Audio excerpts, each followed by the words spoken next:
Dushemu.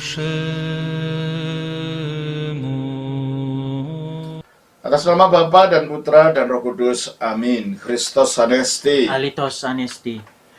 Selamat pagi saudara sekalian. Selamat berjumpa kembali dengan saya Archimandrit Romo Daniel Biantoro, Ketua Umum dan pendiri dari Gereja Ortodoks Indonesia. Kali ini kita akan melanjutkan pelajaran program kita, yaitu menjawab pertanyaan-pertanyaan yang saudara sudah kirimkan kepada saya. Tapi sebelumnya saya ingatkan untuk saudara subscribe yang belum, untuk klik itu like, dan untuk klik itu lonceng tanda notifikasi, serta untuk share dengan teman-teman saudara. Dan kalau saudara merasa terbeban untuk membantu pelayanan kami dan saudara mau mempersembahkan sesuatu, saudara bisa mengirimkan kepada alamat bank yang ada di bawah video ini.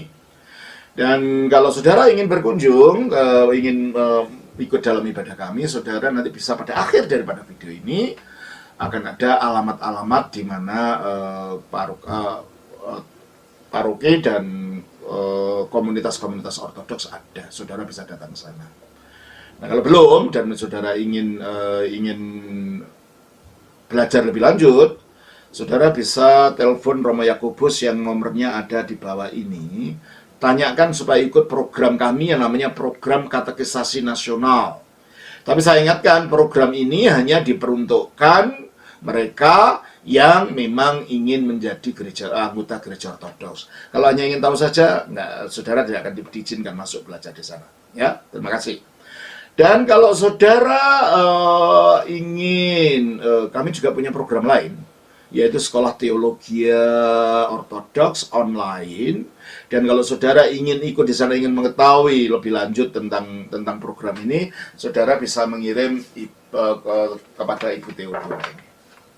Ya, tanyakan tentang sekolah teologi, minta tanya bagaimana syarat-syaratnya atau apanya. Jadi kalau saudara tertarik, ini yang nomor ini yang saudara perlu hubungi.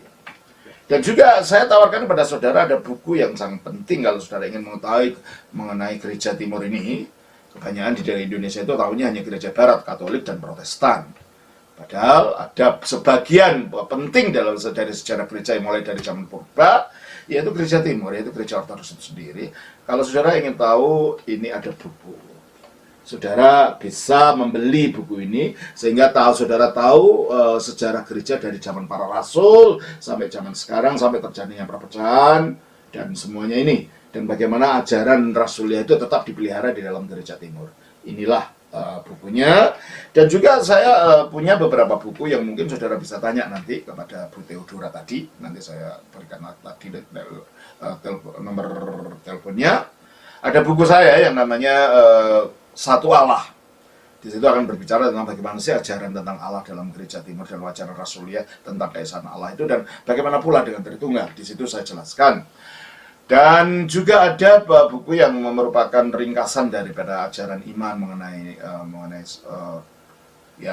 unsur-unsur ajaran iman, mulai tentang Allah, tentang keselamatan, tentang Yesus, tentang sakramen, tentang akhir zaman dan lain-lain. Bukunya namanya Aku Percaya. Dan juga ada satu buku lagi yang baru saya tulis. Ini adalah mengenai sumber-sumber keimanan, ya. Wahyu Allah, sumber dan dasar kebenaran. Ini 1A, dan ini adalah wahyu Allah dalam zamannya Musa. Ini adalah nubuat-nubuat dalam Taurat yang menjelaskan tentang Yesus, karena Yesus di dalam Yohanes 5:46 mengatakan Musa menulis tentang aku. Nah, ini saya tunjukkan bagaimana apa yang ditulis Musa tentang Yesus, sehingga ketika saudara membaca Perjanjian Lama, saudara tidak bingung lagi. Saudara menemukan Kristus di dalam halaman-halaman Perjanjian Lama itu. Oke? Ini 1B, ya. Saya masih melanjutkan nanti nubuat-nubuat tentang Yesus mulai dari zaman Daud sampai kepada para nabi, sampai Nabi Maleakhi itu ada di sana. Saya jelaskan di situ. Jadi nanti mengenai wahyu ini ada 3 seri. Ya, ini kalau ini dari Adam sampai Abraham sampai Yakub sampai Yusuf. Ini dari Musa, seluruh kitab Musa. Ya kadang-kadang kitab Musa yang pertama Kejadian sudah dibahas di sini. Di sini tentang tabernakel, tentang korban, tentang keimaman, dan semua ada di sini. Dan saudara saya yakin saudara akan diberkati kalau membaca ini ya. Dan yang terakhir adalah mengenai dari Daud sampai para nabi ini sedang saya kerjakan, nanti menjadi 1C ya. Nah, jikalau saudara tertarik pada buku-buku ini, saudara bisa menghubungi Ibu Theodora lagi, tanyakan buku-buku apa dari yang ditulis Romo Daniel yang bisa saya dapatkan untuk membeli ya. Inilah dari Ibu Theodora, nomornya adalah 0812 8959 dan 8568. Terima kasih. Baik. Selanjutnya saudara, kita akan menjawab pertanyaan dari saudara Christian Yohanes Rumengan dari Manado. Dia punya banyak pertanyaan, tapi akan saya jawab satu atau dua gitu nanti dari pertanyaan ini. Yang lainnya akan dilanjutkan kemudian. Harap sabar ya, saudara Yohanes. Dalam pertanyaan ini, saudara Yohanes mengatakan, di dekat rumah saya ada kejadian kecelakaan dan korbannya meninggal dunia. Saya mau tanya Romo, apakah orang mati jiwanya masih ada di tempat kecelakaan? Saudara Yohanes, di dalam kepercayaan rakyat di Indonesia ini ada keyakinan seperti itu. Memang banyak ada yang mengatakan yang mati itu rohnya di sekitar kuburan situ, atau di tempat dia kecelakaan, tinggal di pohon atau apa gitu ya. Tetapi ajaran Alkitab tidak begitu. Karena setiap orang mati menurut Alkitab itu rohnya akan dijemput oleh makhluk roh juga.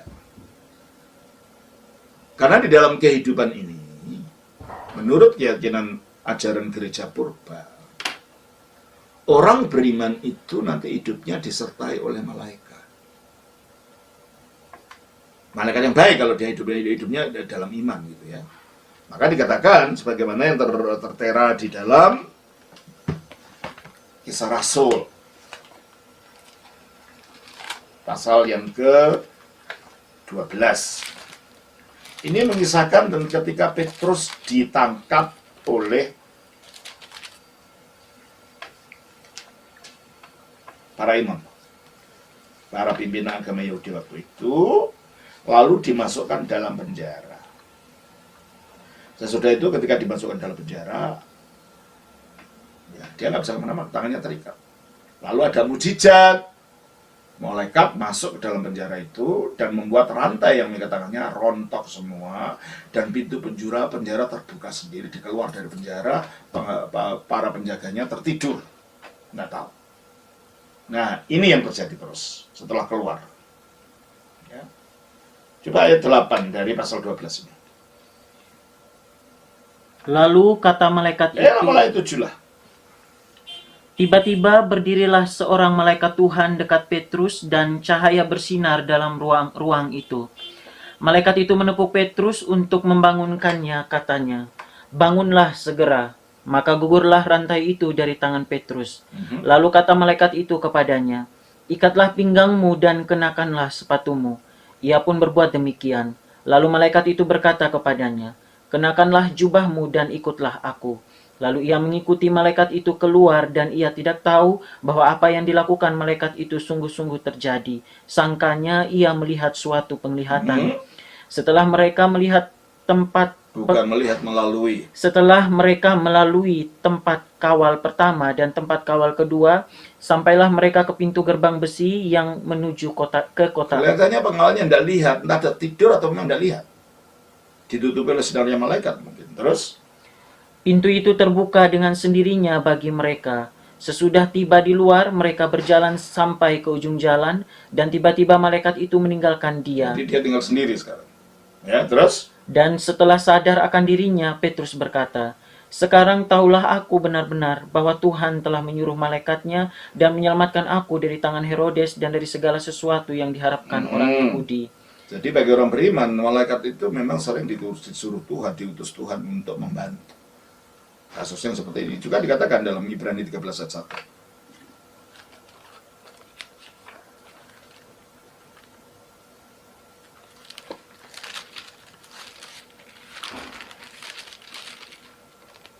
Peliharalah kasih persaudaraan.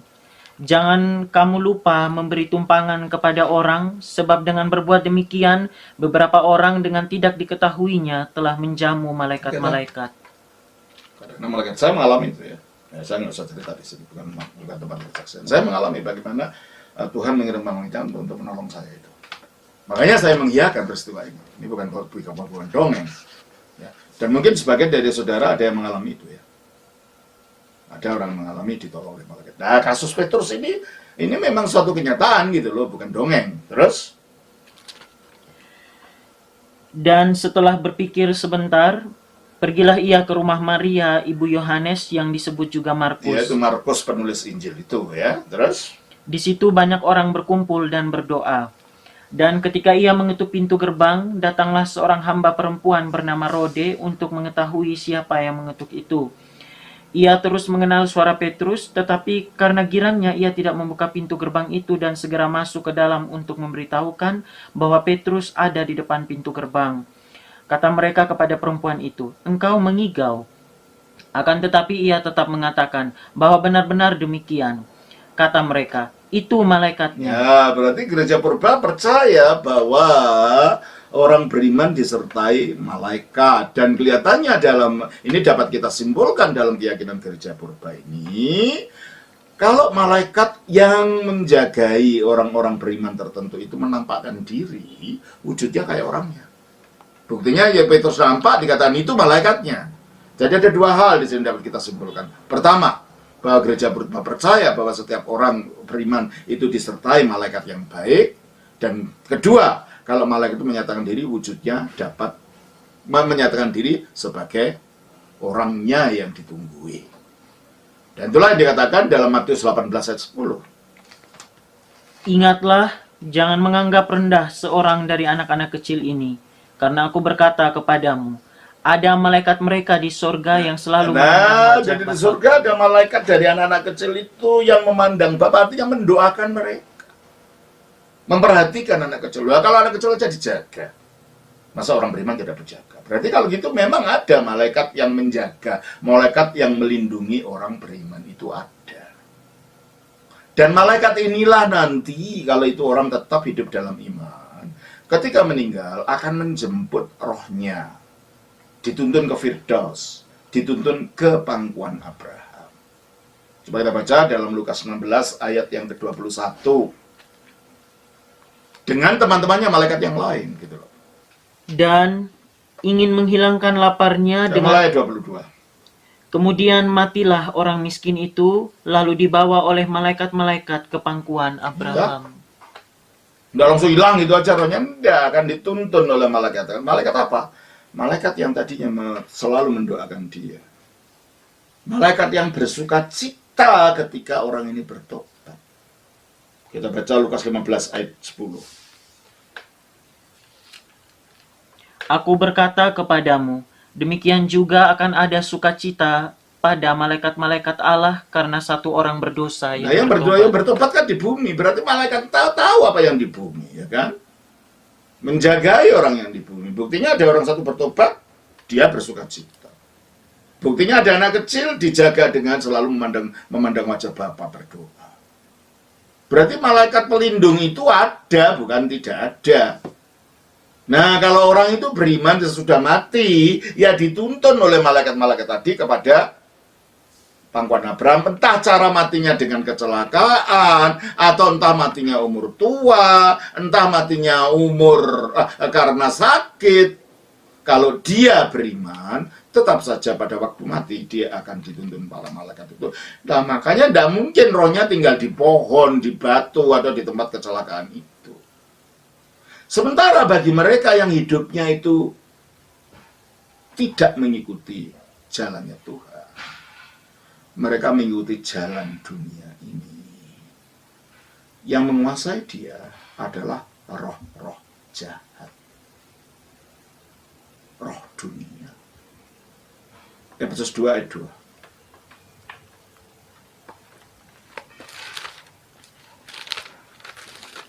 Efesus 2 ayat yang kedua. Kamu hidup di dalamnya karena kamu mengikuti jalan dunia Nah, ini. kamu mengikuti jalan dunia. Ketika kita mengikuti jalan dunia, terus Karena kamu mentaati penguasa kerajaan nah, angkasa. kalau kita mengikuti jalan dunia, hidupnya dunia, mengikuti hawa nafsu, mengikuti model kehidupan dunia ini, maka kita taat kepada penguasa kerajaan angkasa. Siapa itu? Yaitu roh yang sekarang sedang bekerja di antara orang-orang durhaka. Yaitu roh, yaitu iblis maksudnya. Yang sekarang sedang bekerja di antara orang-orang durhaka. Kalau hidup kita hidup durhaka, mengikuti hawa nafsu daging, mengikuti dosa, ya kita akan dituntun ini. Nah, kalau mati nanti, karena kita sudah dituntun, dinyatakan sebagai miliknya. Kalau kita mati nanti, ya kita akan diklaim oleh dia dan malaikat-malaikat yang mengikuti dia, gitu loh. Kita baca dari Lukas pasal 12. Ayatnya 19-20. Sesudah itu aku berkata kepada jiwaku. Nah, ini adalah berbicara tentang orang kaya, hartanya makin banyak, dia nggak pikir untuk menolong orang, dia ingin membuat gudang atau tempat penyimpanan yang paling besar, ya egois, hanya untuk kepentingannya sendiri. Terus, sesudah itu apa katanya? Ayat 19 itu. Jiwaku Nah, ada baca lagi. Ayat 19. Sesudah itu aku akan berkata Nah, si orang kaya jiwaku, ini yang menumpuk harta ini akan berkata apa? Jiwaku, ada padamu banyak barang, tertimbun untuk bertahun-tahun lamanya. Beristirahatlah, makanlah, minumlah, dan bersenang-senang. Nah, apa kesalahan orang? Kesalahannya menyamakan kebutuhan jiwa dengan kebutuhan tubuh. Makan, minum, harta, istirahat, itu kebutuhan tubuh. Ini orang total duniawi. Total kedagingan. Butuhnya jiwa bukan itu. Butuh jiwa itu rahmat kasih karunia Allah, keselamatan, doa, harapan, iman, itu butuhnya jiwa. Bukan makanan, minuman apa itu. Nah, orang ini betul-betul mengidentikan butuhnya jiwa dengan duniawi. Maka kalau dia mati, ya bukan rohnya Allah yang menyertai dia, roh yang selama ini yang diikuti. Hidup secara duniawi ini. Makanya ayat 90. Ayat 20, maaf. Tetapi firman Allah kepadanya, hai engkau orang bodoh. Mengapa bodoh? Karena dipikir hidup itu yang di dunia ini aja. Makanya hanya masalah dunia yang dipikirkan. Ini orang bodoh. Tidak berpikir bahwa ada kelanjutan dalam kehidupan ini. Terus? Pada malam ini juga jiwamu akan diambil daripadamu, dan apa yang telah kau sediakan, untuk siapakah itu nanti? Ya, pada malam ini juga jiwamu akan diambil. Bahasa aslinya artinya bukan begitu. Coba saya baca ya. Dari pasal 12 ayat yang ke-19.